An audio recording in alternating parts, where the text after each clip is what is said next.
So, um, Northport TNT, yung first game ngayong araw. So, alam naman nating walang big man ang TNT. Northport. So, anong nangyayari? Dominated ng big man. So, ang nakikita ko lang matchup doon is Sydney Onwabere versus Henry Galinato Jr. So, doon sa matchup na yun, mas may advantage si Sydney. Kaso yung Kuntapay Kelly Williams at yung Kuntapay Poy Eram, logi si Kuntapay doon. Okay, walang big man. Wala pang import. Si Benky Joyce nga ata yung kanilang big man. So, anong nangyari? Ang best player ngayong game na to, dahil hindi rin pinaglaro si RHJ dahil injured, and then si Optana nasugatan. Tinahi yung labi. So, ano ang naging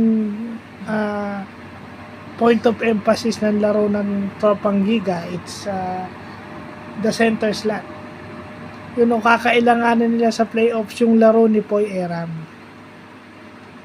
Both on offense and in defense, kailangan niya si Poy Eram para suportahan si RHJ.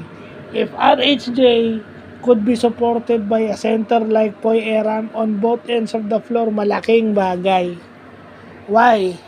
Because RHJ can just post up.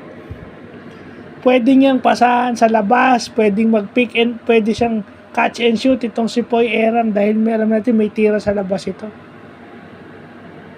And then, kapag mas mabagal ang sentro, pwede namang si Kelly Williams. No? I mean, nag-champion na si RSJ with Kelly Williams as his center. So, iba talaga kapag meron kang big man. Yung talagang ma-experience big man na meron ng TNT. So, yun lang yun. Lahat ng posisyon meron ang Northport. Pwera sa center. Center slot, power forward. Meron silang power forward. Pero wala silang sentro na pwedeng tumapat doon sa TNT. Ganun lang ang nangyayari dyan. So, yun lang po.